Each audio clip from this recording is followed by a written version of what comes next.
শিক্ষকৰ নিযুক্তিৰ প্ৰক্ৰিয়া আমি নতুনকৈ আৰম্ভ কৰিম। কোভিড-19ৰ বিভীষিকাৰ মাজতে আমি 5,000 নতুন শিক্ষকক নিযুক্তি দিছিলোঁ আৰু বৰ্তমান শিক্ষক নিযুক্তি আৰু প্ৰাদেশিকৰণৰ যি প্ৰক্ৰিয়া চলি আছে তাৰ ফলত ফেব্ৰুৱাৰী মাহৰ 20 তাৰিখৰ ভিতৰত সৰ্বমুঠ 50,000 যুৱক যুৱতী আৰু শিক্ষক শিক্ষয়িত্ৰীৰ উপকাৰ আমি কৰিব পাৰিম। এই সময়ছোৱাৰ মাজতে আমি নতুন ৰূপত অসম দৰ্শন আঁচনিক ৰাইজৰ মাজলৈ লৈ অনাৰ প্ৰতিশ্ৰুতি দিছিলোঁ। 100 বছৰ পূৰ্ণ হোৱা ধৰ্মীয় অনুষ্ঠানসমূহক আমি 10 লাখ টকা আৰু সেই ধৰ্মীয় অনুষ্ঠানলৈ যোৱা ৰাস্তা ঘাটসমূহ বনাবৰ বাবে প্ৰথম পৰ্যায়ত আমি 700 কোটি টকাৰ অনুমোদন দিছিলোঁ। দ্বিতীয় পৰ্যায়তো আমি 360টা এই ধৰণৰ 100 বছৰ পূৰ্ণ হোৱা অনুষ্ঠানৰ হাতত অসম দৰ্শন আঁচনি 10 লাখ টকা আমি তুলি দিবলৈ সক্ষম হলো।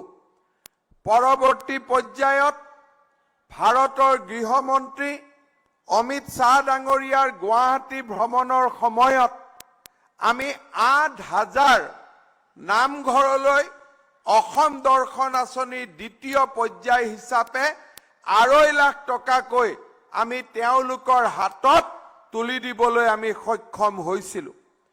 তেখেতৰ ভ্ৰমণৰ সময়তে গুৱাহাটী মহানগৰীত আমি নতুনকৈ কৰিবলগীয়া দ্বিতীয়খন মেডিকেল কলেজ আৰু তাৰ উপৰিও কোভিড-19ৰ সময়ছোৱাত মালিগাঁৱৰ অভাৰব্ৰিজ, গণেশগুৰিৰ অভাৰব্ৰিজ, ছুপাৰ মাৰ্কেটৰ অভাৰব্ৰিজ, আৰবি আদিৰ দৰে ডাঙৰ ডাঙৰ আঁচনিবিলাকো আমি ৰূপায়ণ কৰাৰ আৰম্ভ কৰিছিলোঁ।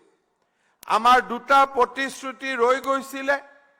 এটা হ'ল 2 লাখ যুৱক যুৱতীক আমি আত্মসহায়ক গোটৰ মাজেৰে 50,000 টকাকৈ অনুদান দিয়াৰ যি প্ৰতিশ্ৰুতি দিছিলোঁ আৰু মহিলা আত্মসহায়ক গোটসমূহক আমি যি 50,000 টকাকৈ অনুদান আগবঢ়োৱাৰ সিদ্ধান্ত লৈছিলোঁ, এই দুইটা আঁচনি ৰূপায়ণৰ বাবে আমি কাম আৰম্ভ কৰিছিলোঁ।